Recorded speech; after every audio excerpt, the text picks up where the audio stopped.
everybody. So today we're going to talk about why you're not winning grants. Let's get into it.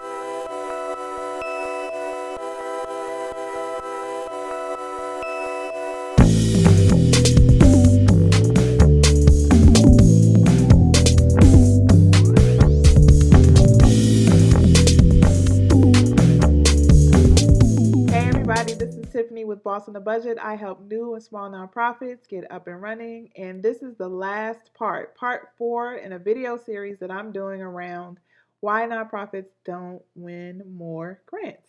And so I want to talk today about impact and showing the impact of your work. So, a lot of us tend to forget in our quest to get money from funders that funders are people too, right? So we can't just not care about what matters to them and what they have to be accountable for. So as a nonprofit, you're accountable for your top leadership, you're accountable to your board of directors, and ultimately you're accountable to the public, right? So funders are not in too much of a different situation. They're accountable to their senior leadership. So when I say they, this is probably the program officer or the portfolio manager. And they're also accountable to their own board and their own shareholders and things like that. So when they have to kind of give an accounting for what they've done in the year. So how many people did you fund? How many organizations? How much money did you give? One of the questions they're going to get is what was the impact of the work, right? So they're not giving money just to give money, right? So they're giving money to see a change, to see something different in whatever topic area that they're interested in. And so the only way, one of the only ways they can show the impact is if you show your impact. And so they're able to report what you report to them. So it's important for you to be able to explain or show how you have a system in place to be able to determine the impact of the work that you're doing and also to highlight that in your grant proposals to the funder.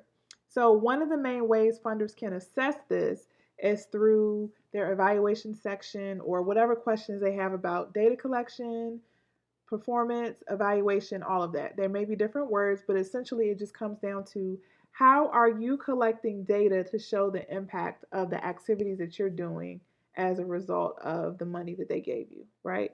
And so they need to be able to see that you have a system in place to ask your participants or observe or ask others to figure out how they changed, how they were made better.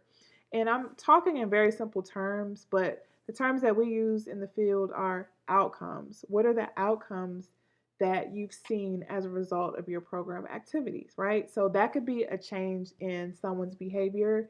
It could be a change in perspective. It could be a skill set. It could be a change in a concrete need, like something very concrete could be a change in the amount of money that a participant saves. That's an intended outcome of your program. You want to increase the amount of money they have in their savings account. So you can give an accounting very quickly about whether or not that happened because you're measuring that. You have a clear understanding of what the goal is, what the outcome is, and whether or not you achieve the outcome. So when you report outcomes, you're doing that on what we call an aggregate level. You're basically rolling up and summarizing what's happened across your entire program. And in order to do that in a systematic way, you need to have a system that collects information before and after your program activities so you can show some kind of change. Sometimes programs just aren't equipped yet or they just don't have a system in place to show the before and after. But at a bare minimum, you should be able to show how a participant has improved after receiving whatever service or participation in an activity that your program provided. So let me give an example.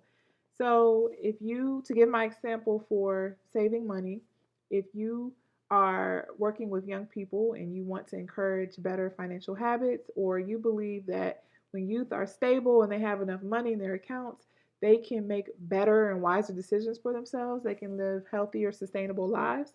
So, one of the outcomes is to increase the amount of cash they have on hand or increase the amount of savings they have. So, the outcome, like we just talked about, is We want 90% of our participants to have at least $2,000 in the bank. Or it could be we want at least 90% of our participants to increase the amount of savings by 50% by the end of our program. So when you are able to show that in a grant proposal, that this is the outcome that we're looking for, this is what we collect. So we collect information on the amount in their savings. We collect it every 6 months. We directly ask the youth.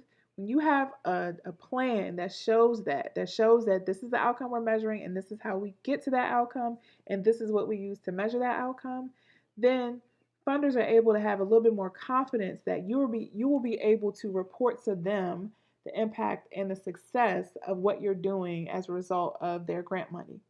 The other piece of that when it comes to the proposal is you being able to report what's already been done, right? So if you have a track record of success, if you've been able to make some headway or be successful in serving a group of participants, you should very much play that up in your proposal, because the idea is that if the funder were able to give you money, you can scale that up so you can serve more people, or you can have an even greater impact or see even more change. So you want to connect the great work that you've done with the potential of what that grant will do for your program participants. So it's really important for you to be able, on an ongoing basis, outside of a grant, to be collecting ongoing data about the changes that your participants are seeing and how you're impacting that.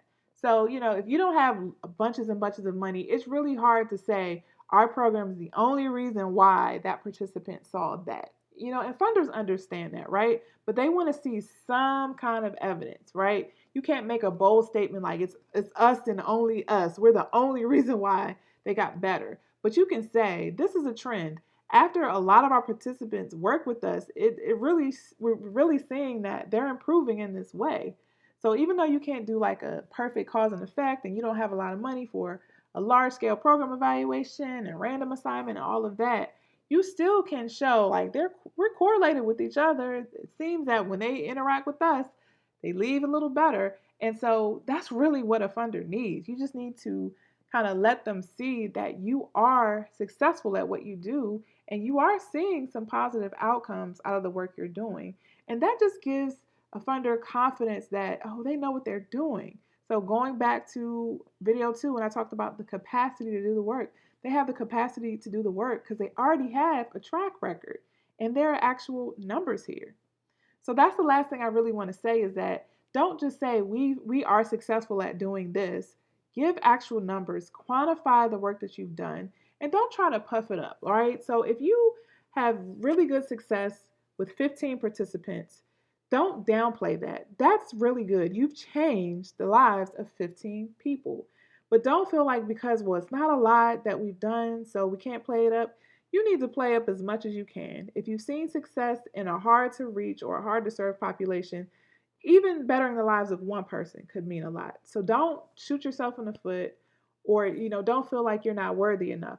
Make sure you quantify and be realistic about what you've done, because a lot of times funders know that. They don't expect miracles, but what they do expect is your ability to tell the story and to use all that you have, your data, your experiences, the stories of the people that you serve, your success stories, all of that. They want you to use that to show them and to prove to them that you can take this forward with their money.